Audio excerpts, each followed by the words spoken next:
Chapter 22. Cora. Cora was grateful that dinner quickly followed the conversation she'd had with Simon about his sister's scam. It was just another part of this evening she'd rather not spend too much time thinking about. When Simon offered to dismiss her from the evening's entertainment, she nearly jumped at it, but not for the reason he thought. Yes, his sister's trick was despicable, but she wanted to avoid performing. Period. Instinct pushed her to quit, but determination not to let the fear of it rule her life kept her lips closed. To keep the stage fright at bay while preparing her piece this past week, Cora had tried to fool herself during practices, repeating that she was playing for herself, or at other times for her father. She pretended she was in her father's study and tried not to think about being in front of an audience. She imagined his dark mahogany desk and bookcases. She even fabricated modern reasons for the sounds she was hearing. It was her horses she could hear. The crunching gravel was a car moving slowly down the lane. The rain was a welcome storm at her usually dry home in Texas. At dinner, Cora could hardly eat, though Weatheridge prompted her at each succeeding course. She made an effort. A bit of fish, a little soup, a cooked beet. The less she ate, the less she would throw up later, if it came to that. She was determined that it would not. More guests arrived after dinner, including Aunt Nellie, and soon the musicale began. The anxiety of waiting for each musician in turn increased the distress of the wait. When she was growing up and had performed, she could wait backstage, watching as the other participants left the green room in order of their performance. Usually, she only saw and heard one or two performers before her. If she found herself feeling the stress of needing to perform perfectly, she would remind herself that this was for her own enjoyment. If others enjoyed it, that was a bonus. That thought had seemed to free her momentarily. She was hopeful that she would conquer this tonight. Cora tried just to be part of the audience. She found herself taking deep breaths and exhaling slowly. It helped. She kept up a mental dialogue as each person performed. She commented on their dresses and hair. She thought about how she'd met them. She even distracted herself by thinking about the history of the music they played. Her nerves still felt tangled, but farther below the surface now. During the performance before hers, she concentrated on gaining pleasure from the musician. When the applause faded away, Cora straightened her shoulders and walked carefully to the harp. She'd positioned the chair earlier, so it was one less thing to worry about. She settled on the seat, then pulled the sound box to her right shoulder. The balance shifted until it was nearly weightless. It seemed like an old friend slanting toward her for an embrace. The harp had always calmed her, assured her. It was a constant when she felt her life was falling apart during her father's decline. She pulled up a fleeting thought to examine it. Playing the harp had become something different for her because of that experience. It became part of life and love and family. It felt that way whenever playing for Simon, too.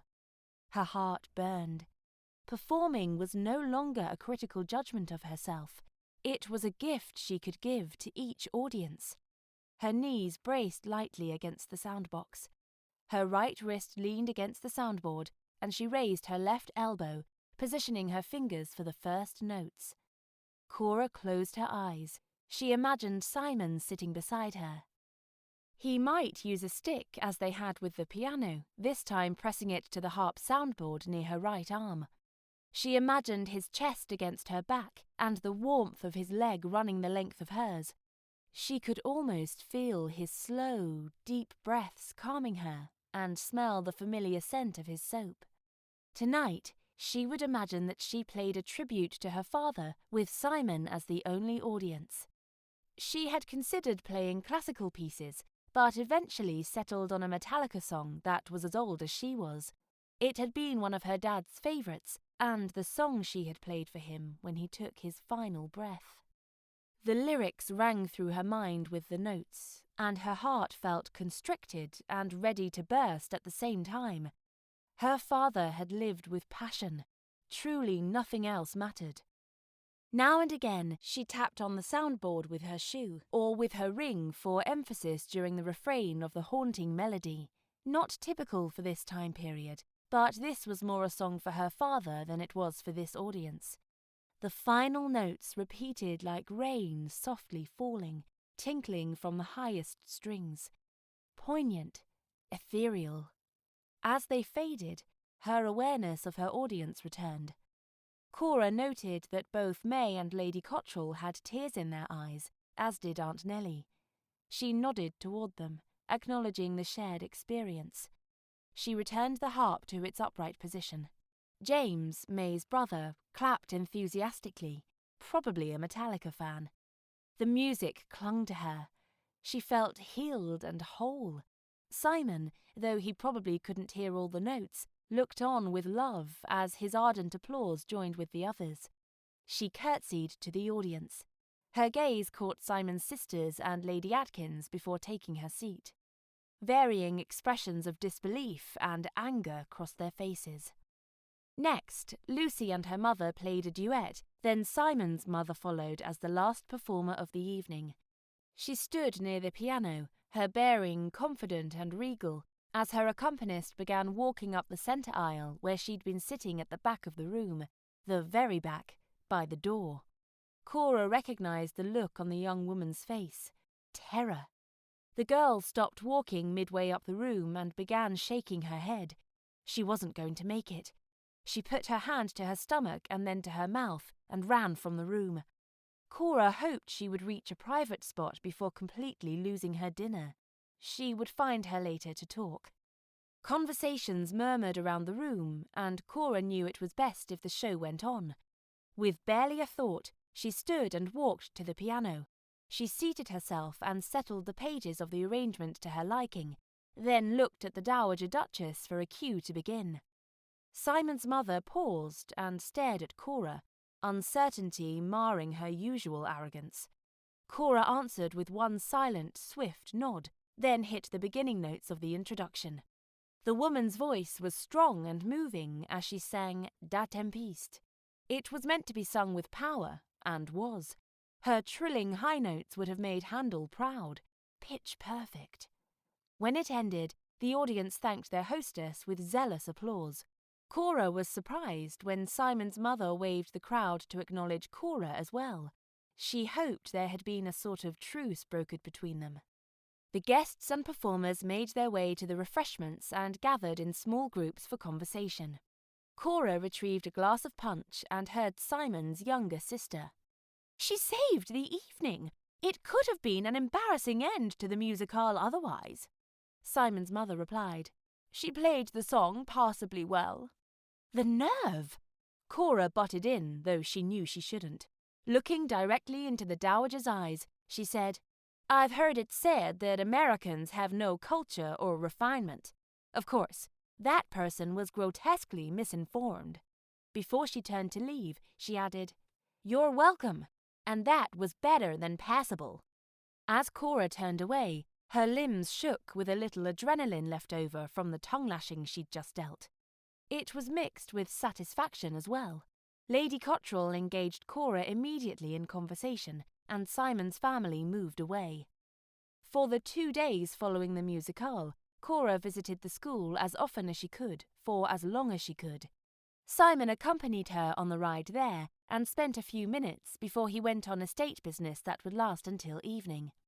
As she prepared to leave the school for the second day, she noticed children signing about someone new. She didn't recognize the sign and thought it must be a name.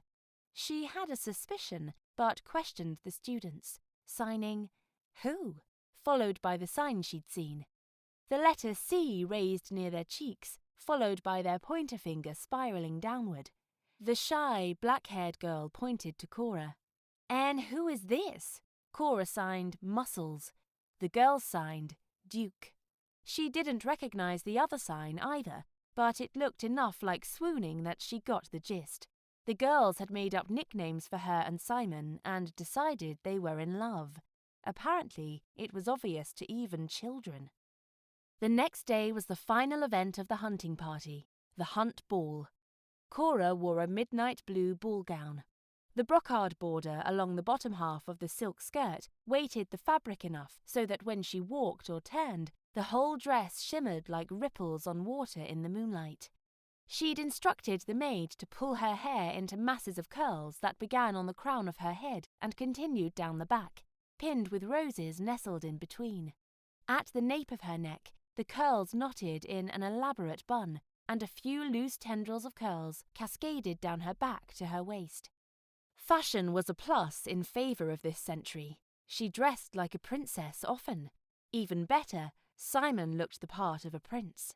He never wore bright colours, preferring not to stand out, but how could he not at 6 feet tall with broad shoulders, a gorgeous face, and a smouldering smile? Cora felt heat flush through her. Oh, his smile. Really, there was no way he could hide. And he was hers. Or at least, she was mostly sure he was. She was proud of the man he was. In her heart, she knew nothing was lacking. Of every choice available to him, a powerful man in his time and country, he chose her. Her stomach sparkled in anticipation of seeing him and feeling his hand at her waist. The depth of their relationship stunned her and made her question it. How could she marry a man she'd only met 7 weeks ago? She thought of Simon. How could she not? In 21st century dating, schedules often conflicted, and she might go out with a man only 3 or 4 times in a month. At that same rate, it was as if she'd been dating Simon for nearly a year. In her own time, she would interact with the man in contrived situations, movies, dinners, ball games. She wouldn't see his life, his work, and his family as she had Simon's. She also knew Simon by the people he loved the most and the work he chose. She saw him at the door and joined the queue of guests to greet their host and hostess. When her turn came and she and Aunt Nellie stepped forward, Simon's mother leaned down to straighten her hem as if it had been caught in her shoe. Cora heard the woman behind her gasp. Simon's expression was thunderous. His mother seemed to take an inordinate amount of time making the adjustment. A few feet away, Lady Atkins was laughing at the situation. Embarrassment warmed Cora's cheeks as she stepped past the dowager. Simon bowed. "I hope I am not too late to ask you for the first set, Miss Ray." Cora smiled and agreed. At that moment, his mother hissed in Simon's direction. "Lady Atkins mentioned that she would dance the first set with you." "I'm sure you misunderstood something, Mother. I haven't talked with your friend about the ball this evening. Perhaps she was speaking of someone else." Then Simon readdressed Cora. "It is my honour. Thank you." He bowed deeply this time, then lifted her fingers for a kiss. When the room was comfortably crowded and the orchestra was playing prelude music, Simon stepped in front of Cora and extended his hand. He led her around the perimeter of the dance area and stopped nearest the orchestra, waiting for the dance floor to fill before nodding to the conductor. Wetheridge and Lady Atkins also paired. The couple kept up a constant conversation, with Wetheridge frequently looking at Simon and Cora. Cora wondered what could be so compelling, but realised that both of them had shown rather pointed interest in her and Simon. Before the end of the song, Simon said, "I must apologise. My mother's rude behaviour toward you was inexcusable." "You don't need to apologise. She should, but she won't. And anyway, I'm not going to wilt over it." When the song was finished, Simon walked her back to the side to stand with the Cottrell family. Before the midnight supper, they danced again, and then he walked her into the dinner. Simon leaned close and asked, "If I should request another dance, would you accept?" Cora's fork was poised halfway to her mouth. She wondered if this was Victorian code for, "If I asked you to marry me, would you accept?" She'd considered that very question heavily for the past few weeks. "Yes, I would like nothing more." Simon pulled his napkin from his lap and dropped it on the table. "Would you care to take a walk in the garden while we wait for the orchestra to begin?" Obviously, their plates were still full, and they'd hardly eaten. Cora giggled to see how seize the moment he was being. It made her giddy to tell him yes again. "I'll meet you by the roses in a few minutes." They left the table and went different directions, Simon to the garden and Cora to the stairs. She wanted to go to her bedroom to pick up the little pouch Aunt Nellie had given her. She was certain this would be a wonderful time to have uninterrupted privacy, courtesy of the fairy dust. After retrieving it, she walked back down the hallway. Lady Atkins stepped in front of her. "Her Grace asked me to find you. It seems she wishes to have a private conversation with you." Cora was sure that was the very last thing she would consider doing right now. She gritted her teeth and began to move around the woman without a reply. "I believe she wants to deliver an apology."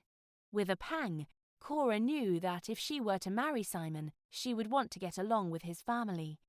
She hesitated, measuring how important that might be. Her stomach twisted. She could spare a few minutes to start her future off on a better footing.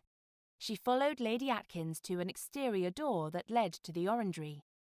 A nearly full moon and the glass roof lit the building enough to see the path and plants lining it clearly, though shadows were thick beyond them. The moist, loamy air seemed an unlikely place for a reconciliation, but the dowager must want to protect her pride and not be seen giving an apology. Cora followed a few steps behind down the centre path and sat on a rock bench that Lady Atkins motioned to. "I'll give you privacy." As Lady Atkins walked away, a quilt fell over Cora, and arms locked tightly around her, pinning her arms to her side. Though she'd trained for years, imagining a similar situation, she was unprepared for the fear that iced her veins and muscles. She screamed and kicked. The weight of the person held her to the bench when she tried to slip forward. More arms secured the quilt around her feet, and then she felt a rope twist around the blanket. Cora jerked and tried to wiggle away. Self-defense training had stressed that you should do everything possible to keep from being taken to a second location. When she was pulled to stand, she buckled her knees and fell to the ground, where she began to roll. A strong kick hit her stomach. "Don't damage my wife." Cora recognized Wetheridge's voice. His wife? Cora heard Lady Atkins' voice. "I told you to drug her first." Wetheridge answered, "With what? It's not like I plan to poison people and carry it around with me should an opportunity arise." "Good thing I do. You'll want this when you stop for the night, unless you plan to keep her in your carriage all the way to Scotland." Shocked, Cora realised that Simon's mother had been arranging Cora's abduction, not her own daughter's elopement. Some brute picked Cora up and flung her over his shoulder, walking fast. Wetheridge wasn't large enough to do that. Who else was helping? Cora didn't give up. She continued to yell. She flexed and straightened her stomach like doing sit-ups and tried to roll from the man's shoulder until hands pressed her head and held it down, pushing her face into the man's back. She could barely cock her jaw to the side to breathe through her mouth. Would there be anyone close enough to see them leave or hear her screaming? The orangery was near. Cora scanned the property in her mind. It was near nothing. It sat just off the far end of the house near the main road, with an orchard separating it from the formal gardens. The barn was even further. No one would suspect a thing until tomorrow, except for Simon. He was waiting for her. She would just disappear until it was too late. A measure of fear was allayed by the knowledge that since Wetheridge thought she would be his wife, he wouldn't allow her to be harmed. There was also relief in knowing that she wasn't a prisoner to this time, or to a marriage she didn't want. If Wetheridge thought she'd go quietly, he would be surprised by the humiliation she was planning to hand him.